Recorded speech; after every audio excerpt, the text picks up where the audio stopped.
ఓం నమ శివాయ నమ. ఓం శ్రీ మాతే నమ. ఓం సమ్మక్కాయ నమ. ఓం సారలమ్మాయ నమ. ఓం కొండదేవతాయ నమ. ప్రజలందరికీ నమస్కారము.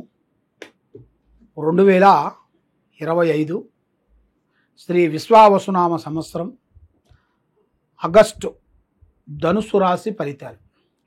ఈ ధనుస్సు రాశిలో ఉండవలసిన వాళ్ళందరికీ ధనప్రాప్తి యోగం, లక్ష్మీ యోగం, జీవితము, స్థానం, పూజ యోగం, నక్షత్రము, స్థానబలం. మరి ఇలా యోగం నక్షత్రంలో చూసుకుంటే చిన్న వయసు నుంచి కష్టపడుతుంటారు. పోరాటం ఎక్కువగా ఉంటుంది. ఏ పని చేసినా, ఏ కార్యక్రమం చేసినా చేతికాడికి వచ్చిన పనులు కొన్ని చేజారిపోతుంటాయి. నమ్మిన స్నేహితులు కానీ, నమ్మిన బంధువు మిత్రులు కానీ, మరి చేయాల్సిన కార్యక్రమాల్లో కానీ, ఏ కార్యక్రమం చేయాలనుకున్నా కూడా ఆ కార్యక్రమాలలో చేతికాడికి వచ్చి చేజారిపోవడం జరుగుతుంటుంది. మరి శుభ కార్యక్రమాలు వీళ్ళకి మంచి విజయం అనేది కనబడుతుంది. ఆస్తు గొడవలు చాలా వరకు ఇబ్బందికరమయ్యే మార్గాలు కొన్ని కనబడుతున్నాయి. మరి ప్రేమలో విజయం. భూమి వ్యాపారస్తులకి చాలా జాగ్రత్తగా ఉండాలి. మరి తల్లి ఆరోగ్యము జాగ్రత్తగా చూసుకోవాలి. తల్లిదండ్రుల ఆరోగ్యము చాలా వరకు జాగ్రత్త పడాలి. మరి విద్య పట్ల శ్రద్ధ, జాగ్రత్త. ఉద్యోగ ఘడియలు వస్తున్నాయి. మరి ఉద్యోగ ఘడియల్లో ఆగస్టు నెల 18 తర్వాత ఈ 18వ తారీఖు నుంచి వీళ్ళకి ఉద్యోగ లక్షణాలు, పెద్ద పెద్ద అవకాశాలు అనేది రాబోతున్నాయి. మరి షేర్ మార్కెట్లో కానీ, బెట్టింగు కట్టడం కానీ ఇలాంటి చేసే వాళ్ళకి చాలా వరకు నష్టపోతారు. దాంట్లో చాలా మోసాలు వీళ్ళకి జరుగుతాయి. దాంట్లో లేనిపోయిన సమస్యలు అనేది నష్టపోయే యోగం అనేది కనబడుతుంది. మరి ఈ మోసాలకి ఇబ్బంది అయి గురైపోయి, మనశ్శాంతి లేక అధోగతి పాలైపోయి చాలా వరకు మైండ్ డిస్టర్బెంట్ అయ్యే మార్గాలు కొన్ని కనబడుతున్నాయి. కాబట్టి బెట్టింగ్ విషయాల్లో కానీ, లేదు షేర్ మార్కెట్లో కానీ ఈ రాశి వాళ్ళు అనేది ఎక్కువగా చేరకూడదు. దానివల్ల చాలా ఎన్నో నష్టాలు అనేది రాబోతున్నాయి. మరి బంధువులపై సమస్యలు, పై అధికారులతో ఇబ్బందులు, ఈ రెండు కనబడుతున్నాయి. ఈ రెండు విషయాలలో చాలా వరకు జాగ్రత్త అనేది పడాలి. మరి జాగ్రత్త పడుకోకుండా ఉన్నట్టుగైతే చాలా వరకు ప్రమాదాలు కొన్ని ఎదురయ్యే మార్గాలు అనేది జాతక యోగంలో అనేది చాలా వరకు కనబడుతుంది. మరి సంతానంలో కూడా మంచి అవకాశాలు ఉన్నాయి. సంతానంలో జయప్రదమయ్యే మార్గాలు ఉన్నాయి. కాబట్టి ఒక స్త్రీ వల్ల కొన్ని ఇబ్బందులు కూడా ఎదురయ్యే మార్గాలు కూడా కొన్ని కనబడుతున్నాయి. అధిక జాగ్రత్తలు కొన్ని తీసుకోవాలి. మరి విదేశాల ప్రయాణాలు, ఫారెన్ దేశాలలో వెళ్ళాల్సి వస్తుంది. కాబట్టి ఇలా జాతక యోగంలో విదేశాలలో పెద్ద కార్యక్రమాలు, పెద్ద పనులు, ఇక్కడ చేయని పనులు కూడా అక్కడ పూర్తి చేయగలుగుతారు. అలాంటి జాతకం కలిగిన వాళ్ళు. కాబట్టి వీళ్ళకి విదేశాలలో చాలా వరకు 100% విజయవంతంగా మంచి జరిగే మార్గాలు కనబడుతున్నాయి. చెడు కాకోకుండా మంచి యోగం అనేది చాలా వరకు ఉంది.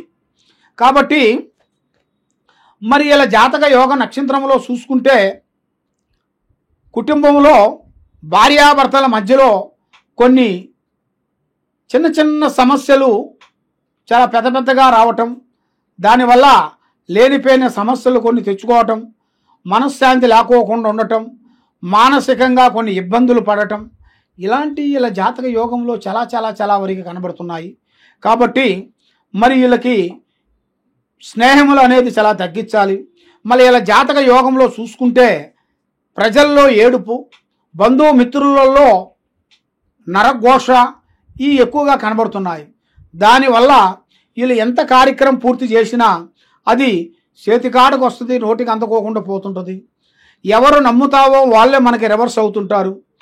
మరి కుటుంబంలో కూడా భార్యాభర్తల మధ్య కానీ, కుటుంబం మధ్య, అన్నదమ్ముల మధ్య కానీ, అక్కచెల్లెల మధ్య కానీ కొన్ని లేనిపోయిన సమస్యలు కొన్ని ఎదురయ్యే మార్గాలు కొన్ని కనబడుతున్నాయి. మరి దాన్ని కొంచెం జాగ్రత్తగా మీరు పాటించినట్టుగైతే మీ జాతకాన్ని బట్టి, మీ యోగాన్ని బట్టి, మీ నక్షత్రాన్ని బట్టి మీకు చాలా చాలా చాలా చాలా వరకు అభివృద్ధిగా అయ్యే మార్గాలు అనేది చాలా వరకు కనబడుతున్నాయి. కాబట్టి నల్లటి వస్త్రములు కానీ, నల్లటి వాహనములు కానీ ఎక్కువగా ధరించకూడదు. శనివారం రోజున కటింగు సేమింగు చేయించొద్దు. మంగళవారము, శనివారము ఈ 2 రోజుల వరకు కటింగు సేమింగు చేయించొద్దు. కాబట్టి ఒకరికి డబ్బులు ఇవ్వచ్చు, తెచ్చుకోవచ్చు, కానీ ఒకరికి నేను అంటూ ఆమెను జామీను పడకూడదు. దాంట్లో చాలా చాలా వరకు చాలా ఇబ్బందులు కొన్ని ఎదురయ్యే మార్గాలు కొన్ని కనబడుతున్నాయి. దాని వలన మీకు మనశ్శాంతి లేకోకుండా ఎవరు ఏ మాట చెప్పినా అదే ఆలోచనలోకి వెళ్ళిపోయి ఉన్నదాన్ని పోగొట్టుకొని లేని దాని గురించి దొలాడుకుంటూ అధోగతి పాలైపోయి మానసికమైన ఇబ్బందులు పడుతూ ఇలాంటి సంఘటనలు ఎన్నో కనబడుతున్నాయి. మరి ఇలాంటి సంఘటనలో నుంచి మీరు ఎక్కువగా బయటపడాలంటే మీ మీద శని ప్రభావం ఎక్కువగా ఉంది. మరి ఆ శని ప్రభావం అనేది వెళ్ళిపోవాలంటే మరి మీరు ఎక్కడెక్కడో పోయి జ్యోతిష్యాలు చెప్పించుకొని పూజా బలాలు చేయించుకొని ఎన్నో కష్టపడ్డా కూడా చేతికాడుకు వచ్చింది చేజారిపోవటం, ఇలాంటి కొన్ని బ్రేకులు కొన్ని జరుగుతుంటాయి. మీకు ఇలాంటి మీకు బ్రేకులు జరిగినప్పుడు మీ మనసు అప్సెట్ అయిపోతుంటుంది. ఎందువల్ల ఇంత కష్టపడ్డా కూడా నాకేం ప్రతిఫలం లేకుండా అయిపోతుంది, నేను అందరూ బాగా ఉండాలని కోరుకున్నాను కదా, మరి నాకంటూ ఎందుకు ఇలా జరుగుతుందని చాలామంది చాలా సందేహాలు. భగవంతుడి మీద కూడా భక్తి కూడా తగ్గిపోతుంటుంది. భగవంతుడు అంటే ఇంతకుముందు ప్రేమ భక్తి పూజ పునస్కారం చేసేవాళ్ళు కూడా మరి నేను చేసింది ఏముంది, ఏ పాపం లేదు కదా, ఎందుకు నాకు ఇలాగ నాకంటూ ఎందుకు జరుగుతుందని భగవంతుడి మీద భక్తి ప్రేమ కూడా రోజు రోజుకి తగ్గిపోతుంటుంది. కాబట్టి దేవుడు చేసిన ప్రయత్నం కాదు, ఇది మానవుడు చేసిన ప్రయత్నం. ఆ మానవుడు విశ్వ కన్ను వల్లే ఇలా జరుగుతుంటుంది. కాబట్టి ఆ సమస్యలో నుంచి మీరు బయటపడాలంటే మరి మీరు చేయాల్సిన దైవ అనుగ్రహం అనేది మీకు పొందాలి కదా. మరి ఆ దైవ అనుగ్రహాన్ని పొందాలంటే శ్రీ వెంకటేశ్వర స్వామిని ఆరాధించాలి. శ్రీ వెంకటేశ్వర గోవిందనామాలు చదవాలి. 7 వారాల పాటు శ్రీ వెంకటేశ్వర స్వామికి ఇంట్లో పూజా బలం పెట్టి ఒక పటం పెట్టుకొని ఆయనకి 7 దీపాలు వెలిగించి పూజా బలం చేసినట్టుకైతే వీళ్ళకి 100% విజయవంతం అవుతుంది. మనశ్శాంతి కలిగిద్ది. చేసే కార్యక్రమాలలో మంచి పనులు తప్పకుండా విజయవంతం అయ్యే మార్గాలు కనబడుతున్నాయి. కాబట్టి మీరు ఎక్కడెక్కడో పోయి నిరాశ చెంది జ్యోతిష్యం చెప్పించుకొని బాధపడుతూ ఉన్నారా, మా దగ్గర ఒక్కసారి మీరు సంప్రదించినట్టుగైతే మీ జాతకాన్ని బట్టి మీ ఇంట్లో ఏముంది, మీ ఒంట్లో ఏముంది, మీకు ఏమేమి జరుగుతుంది, మీ పిల్లల భవిష్యత్తు ఏమిటి, వాళ్ళ ఉద్యోగాల విశేషం ఏమిటి అనేది మేము ఒక్కసారి జాతక గణిత చక్రం వేసామంటే ఎలాంటి సమస్యలు ఉన్నా కూడా మాకు తెలిసిపోతుంది. ఆ విషయాలన్నీ మీకు వివరంగా చెప్పి మీరు ఎలా ఉండాలి, ఎలా జాగ్రత్తగా ఉండాలనేది మేము చూసి అన్ని విషయాలన్నీ మీకు వివరంగా చెప్తాం. సర్వో జనా సుఖినో భవంతు. ఓం నమః శివాయ నమః.